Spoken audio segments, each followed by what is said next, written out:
Mahigit isang taon na po ang nakalipas mula nang masunog ang lung center kung saan namatay ang hindi bababa sa 20 mga katao. Karamihan sa kanila ay mga pasyente. Matagal nang wala ng apoy sa gusali, subalit patuloy pa ring umuusok at nagbabaga ang mga diumanoy anomalya.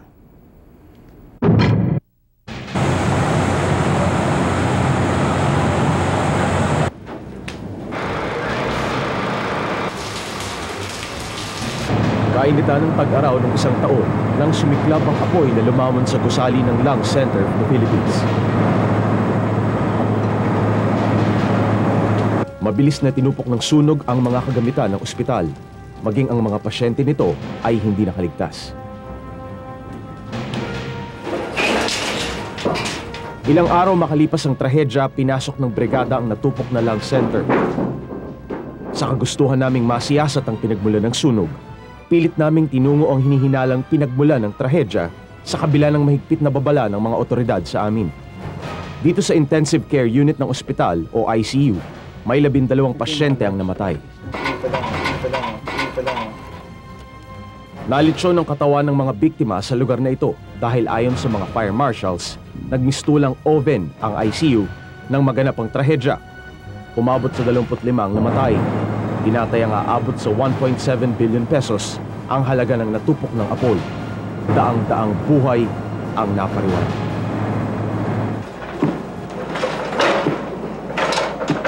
Makalipas ang isang taon, muli kaming bumisita sa Lung Center at aming nasaksihan ng kakaibang tanawin. Halos hindi mo na mababatid na parang kailan lang ay nagkaroon ng trahedya sa aming kinalulugaran. Wala nang mga naulingang bahagi ng gusali. Napalitan na ito ng bagong latag na simento. Nakatayo na rin ang mga naglalakihang bakal na poste. Isang bagong gusali ng ospital ang itinatayo ngayon sa compound ng dating Lung Center. Ayon kina Engineer Victor Badillo at Architect Winston Tezon ng DPWH, mas ligtas na ang bagong gusaling itinatayo. Naka-casing yung mga electrical wires, tapos yung mga nawawala dito sprinkler lalagay namin. Tapos may mga sa traffic flow, yung ni-revise yung schematic plan nito, yung traffic flow nito inayos. Parang kung sakalit magkaroon din ng problema, madali nang makakalabas sa mga tao. Sa bandang likuran ng dating Lung Center ay ang maliit na bahagi ng ospital na patuloy ang operasyon. Ayon kay Dr. Jose Pipito Amores, ang OIC ng Lung Center, mahigit isang taon na nilang naigagapang ang pang-araw-araw na operasyon ng kanilang ospital. Ang tanging pinagdadasal na lamang nila ay matapos ang bagong gusali. 24 oras ang pukpukan at paggawa dito. Walang tigil ang ingay. Kung pagmamasdan mo ang construction site, para bang nagmamadali ang mga trabahador na matapos ang proyekto, para bang gusto nang ibaon sa limot ang naganap na trahedya noong May 16. Para kay Aling Clarita Kipko, mahirap maibaon sa limot ang pait ng kanyang sinapit nang malitsyo ng kanyang asawang si Benedicto sa ICU ng Lung Center. Minsan ba naiisip niyo yung asawa ninyo? Siyempre naman, lalo na kung merong mga aberya. Aberya sa aming tubig, sa aming ilaw, saka sa aming hanap buhay. Pag nagkakaroon ng aberya, dati kasi hindi ako ang umaako noon ni siya. 5 taon nang may sakit ng emphysema si Mang Benedicto nang i-admit siya sa Lung Center. Dahil sa trahedya, hindi na umabot pa sa kanilang golden wedding anniversary si Mang Benedicto. Hindi na kami nakarating doon. Mayo, Enero mag-golden na kami. Hindi na kami umabot doon na nasunog na siya. Kahit papaano'y may anak pa si Aling Clarita na makakatuwang niya sa buhay sa pagpanaw ng kanyang asawa. Si Aling Rodela, wala nang masasandigan. 6 ang anak ni na Aling Rodela at Mang Jose Garcia.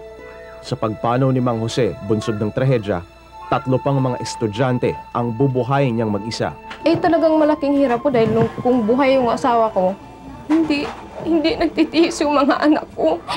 Katulad ko, minsan nag-aaral yung 3 kong anak, kahit pambaon ko minsan, inaano kong mairaos namin yung aming pang-araw-araw. 2,000 kada buwan ang kinikita noon ni Mang Jose sa kanyang pangungontrata bilang tubero. Kapos na nga ang kanyang kinikita noon, nawala pa ito sa kanyang pamilya. Kuminsan hindi ko malaman kung anong gagawin ko, lalo na pag nagsabay-sabay sila nanghihingi sa akin.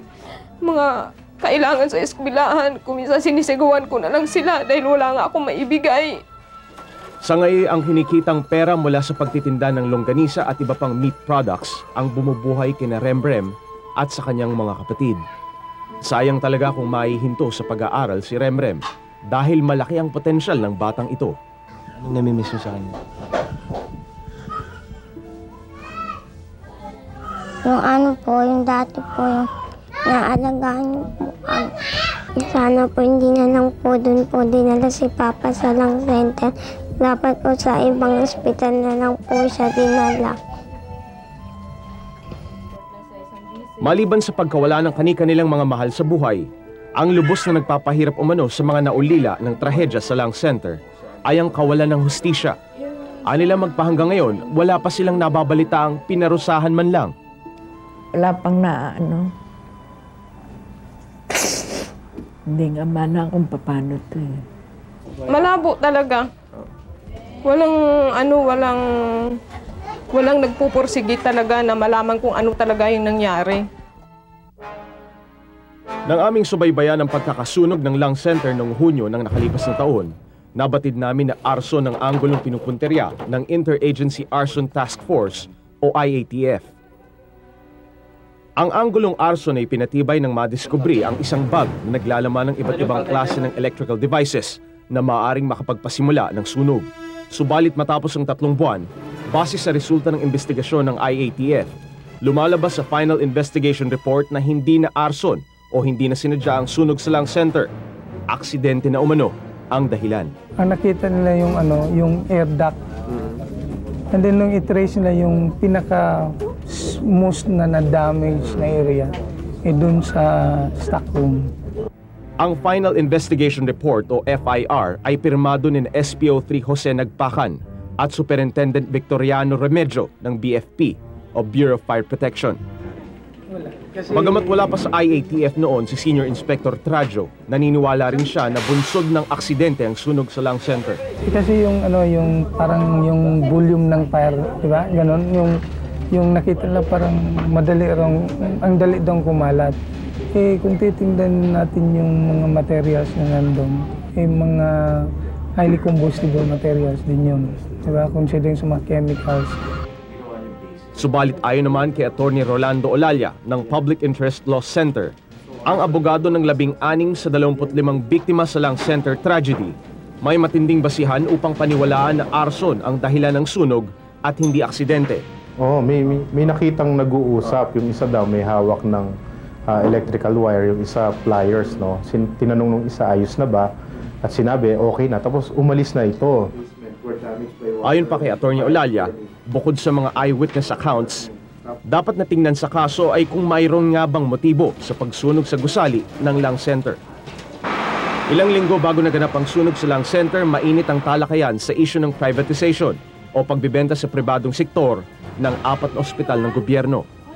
Ito ay ang Philippine Heart Center, National Center for Mental Health, National Kidney Institute, kabilang ang Lung Center of the Philippines. Kung may motibo para sa amin, meron. Yun nga lang, ayon kaming tulungan. Dagdag pa ni Attorney Olalla na tila ba may pagtatakip na nagaganap sa likod ng tunay na dahilan ng sunog sa Lung Center.